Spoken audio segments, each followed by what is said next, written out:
Merci de nous choisir pour vous informer, mesdames et messieurs. Bienvenue dans ce journal sur Alas 24. L'URT, l'Union pour la refondation du Tchad, continue sa série d'installations des membres dans les différentes sections communales. Après le 4e arrondissement de la ville de N'Djamena, ce 27 janvier, c'est le tour de la commune du 5e arrondissement de voir ses 36 membres installés. La cérémonie d'installation a eu lieu au terrain Zenbada. Zenbada et Clément étaient sur place. Suivez.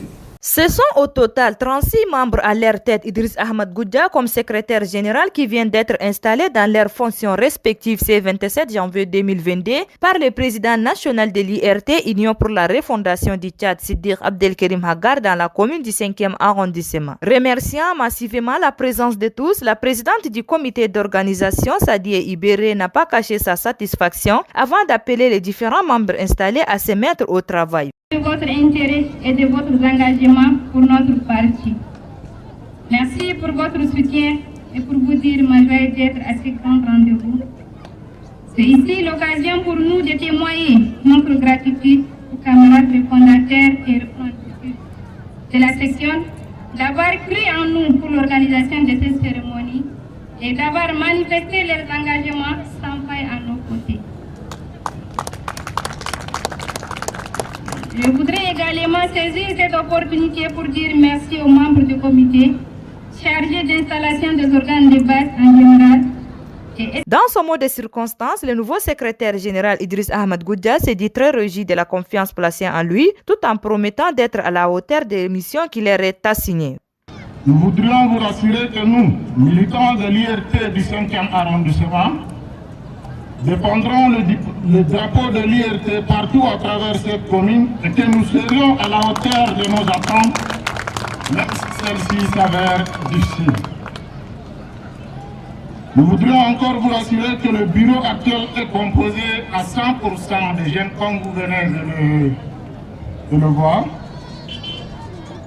et que ces jeunes sont issus de 3 quartiers que représentent le 5e arrondissement, à savoir Ambriguévé, Champ des Fils et Rivina.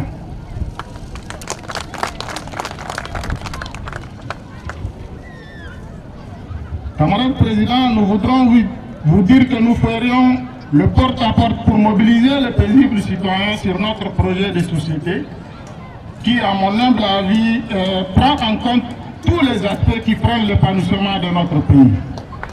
Dans son allocution, le président national de l'IRT, Siddiq Abdelkerim Hagar, a remercié tous les comités d'organisation pour le travail abattu avant de déplorer la situation actuelle qui prévaut dans la ville d'Abéché, tout en appelant le gouvernement à ouvrir une enquête indépendante pour situer les responsabilités.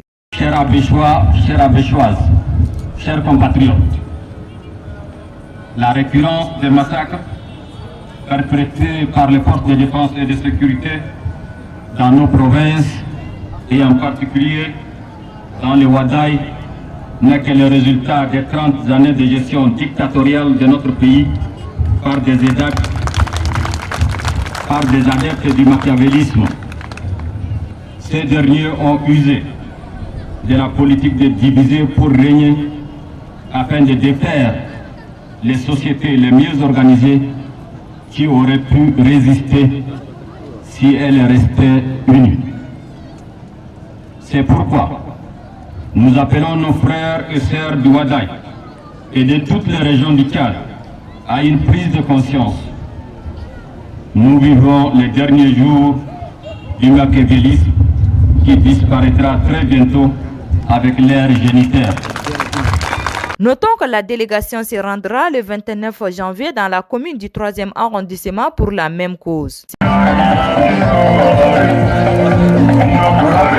L'association Lei Sao Kotoko a tenu un point de presse ce 28 janvier 2022 à Farsha, dans la commune du 1er arrondissement de la ville de N'Djamena. Le motif de ce point de presse est de soutenir le conseil militaire de transition. Suivez un extrait de son président Alifa Maloum au micro de Moussa Mohamed. Je voudrais rappeler que notre association Lei Sao Kotoko a pour objectif, entre autres, de contribuer à la lutte pour la paix et la solidarité entre les peuples.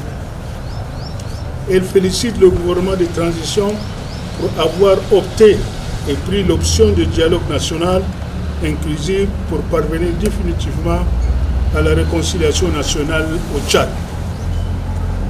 La communauté Kotoko a toujours procédé par le dialogue pour régler leurs problèmes internes et les différends qui les opposent aux autres.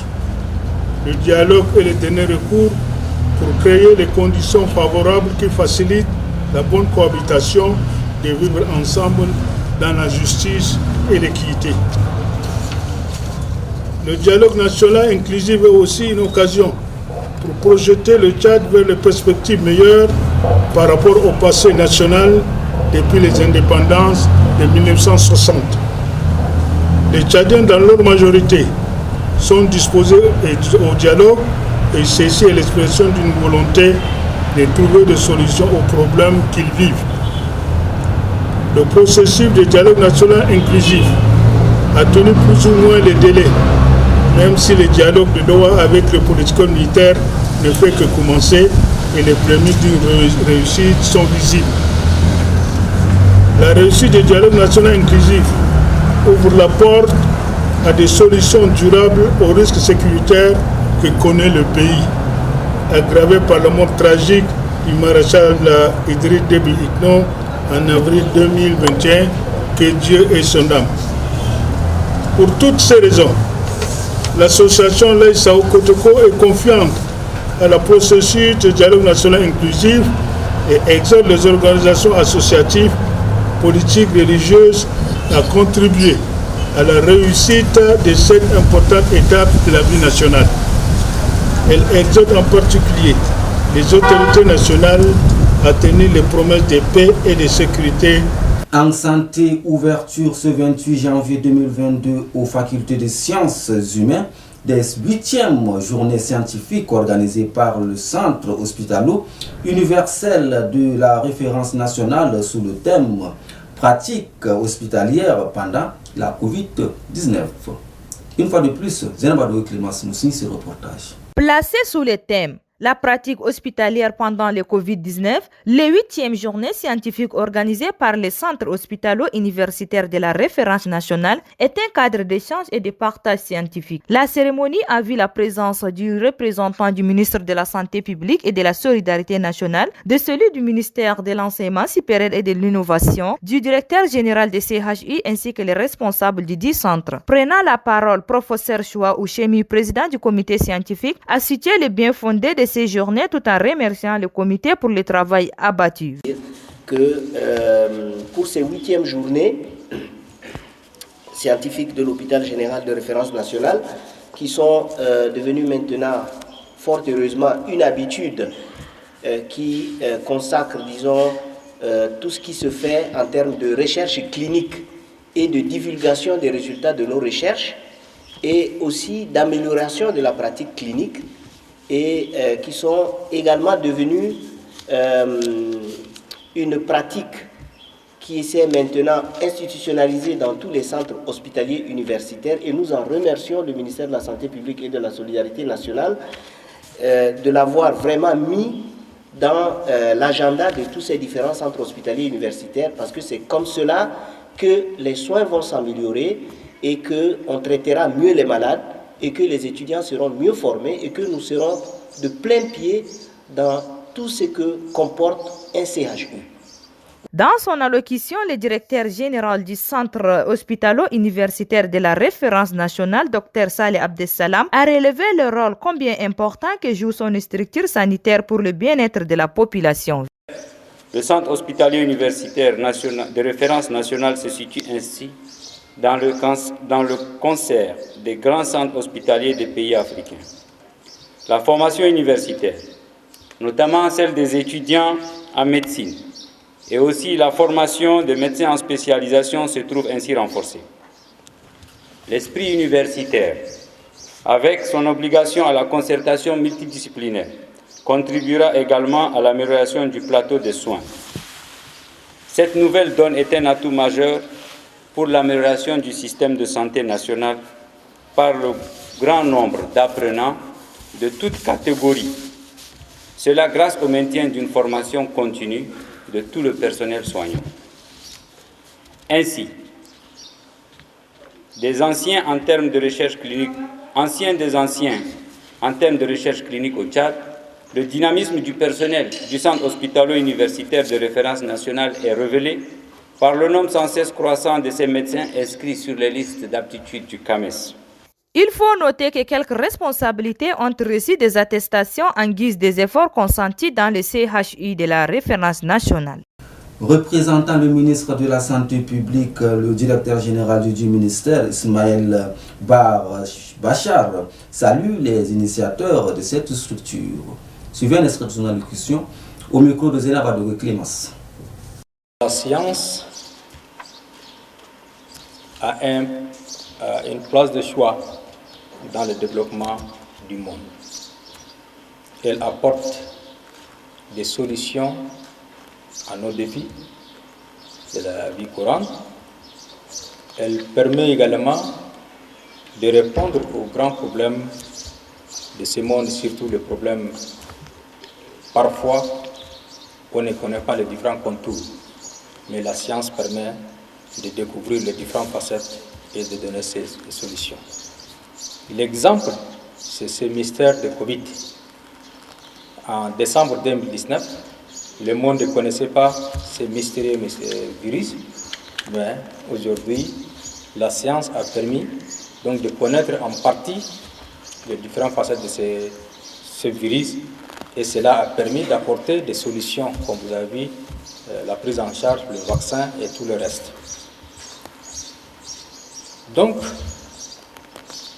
la journée scientifique ou les journées scientifiques permettront nos services ou à nous tous de rappeler la pertinence et la performance de la science dans notre vie quotidienne. Restons toujours en santé, amis téléspectateurs. Dr Mogembaye, joueur directeur du centre de santé Geldanka de la vie sainte contre le sida et toute autre maladie, a tenu un point de presse ce 28 janvier 2022 au sein du centre au quartier Walia, dans la commune du 9e arrondissement de la capitale. Le point de presse est relatif à une séance de soins gratuits du 28 au 29 janvier 2022. Je vous propose de suivre un extrait de son allocution, traduit par un de nos reporters.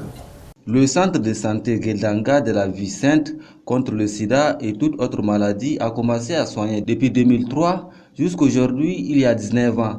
Ce n'est pas de nouveau pour en parler davantage de ce produit. Certaines personnes se posent des questions pourquoi le centre donne des produits gratuitement pendant 2 jours à la population. Face à cette question, nous répondons simplement que certaines personnes sont manquées de moyens financiers pour s'en procurer. C'est un geste humanitaire en faveur des couches vulnérables. En vérité, ce produit guérit le sida et toute autre maladie sauf la cirrhose. Les médecins soi-disant docteurs de la médecine moderne, les gouvernants de ces pays et ceux qui croient vrais Tchadiens veulent la disparition de ces produits. Ils ont avancé des arguments pour la fermeture du dit centre, mais ils n'ont pas pu. Faut-il parler de langue de Molière? D'abord, pour être Tchadien, toi qui as la grâce de gouverner le peuple, tu ne dois pas avoir un esprit de haine, de division, et tu ne diras pas que cette ethnie n'est pas de ces pays ou de ma région, car la discrimination n'est pas bonne. Nous sommes tous Tchadiens. Laissons la ségrégation pour que le pays se développe. Ces produits que le bon Dieu nous a donnés, c'est pour tous les Tchadiens, en particulier et le monde en général. Que tu sois chrétien, musulman, animiste, que tu sois du nord, du sud, ces médicaments est pour nous, donc n'ayez pas arrière-pensée. Autre volet de l'actualité, amis téléspectateurs, l'Union nationale des transporteurs du Tchad a tenu son assemblée générale extraordinaire couplée à la remise officielle du bon de charge. La cérémonie s'est déroulée ce 27 janvier au palais du 15 janvier. Suivez ce reportage de Nassera Kindam. Placée sur le thème « La problématique du secteur de transport au Tchad », l'Assemblée générale extraordinaire de l'Union nationale des transporteurs du Tchad est marquée également par la remise officielle du mémorandum renfermant toutes les préoccupations et des pistes de solutions qu'a proposé l'Union nationale des transporteurs du Tchad à l'endroit du gouvernement. Le président de l'UNATRANS, Parkaïchou Mamad. Ce document pour nous c'était un élément essentiel pour nos activités. C'est un document que nous avons demandé, sollicité auprès des autorités depuis plus d'une année Et Dieu merci, aujourd'hui, c'est devenu une réalité. Donc c'est un grand mécanisme, mais aujourd'hui, Dieu merci, et nous, transporteurs, nous, on a pris nos choses en main à travers nos bons de chargement et avec nos bureaux de fret, bien entendu, on va s'entendre pour vraiment faire bénéficier tout le monde. Notons que cette Assemblée générale verra la participation des syndicats et acteurs du secteur de transport du Tchad et du Cameroun. Merci à Donatella Kendang pour cet élément de reportage. Et nous bouclons ce journal par la lecture de ce communiqué de presse. La Ligue tchadienne des droits de l'homme, LTDH, a pris avec stupéfaction les répressions qui ont eu lieu à Abéché. En effet, suite à une manifestation liée à la protestation de l'intronisation d'une chefferie coutumière, les forces de défense et de sécurité qui ont fait usage de façon disproportionnée des armes de guerre avec des multiples arrestations. La LTDH regrette malheureusement que ces actes de violence inouïe ont été commis au moment où le Tchad est engagé dans un processus de dialogue national inclusif qui devrait avoir une grande mobilisation à la base. Par conséquent, la LTDH exige de l'autorité politique et administrative ce qui suit l'arrêt immédiat de la répression sur la population abéchoise, l'ouverture d'une enquête indépendante pour situer les responsabilités, la cessation de la création des cantons de façon anarchique qui est toujours source des conflits. La LTDH exige la prise en charge urgente des blessés et d'engager un dialogue avec la communauté. Approuver la LTDH rappelle au gouvernement de ne plus faire revivre à la population abéchoise les tristes événements de Nekilim dans les années 90. Tout en suivant l'évolution de la situation, la LTDH documentera cette situation qui a fait plusieurs morts et blessés. Le communiqué signé par le président intérimaire Adoum Mohamed Boukar. Merci à vous d'avoir suivi ce journal. Prenez soin de vous et à très bientôt. Au revoir.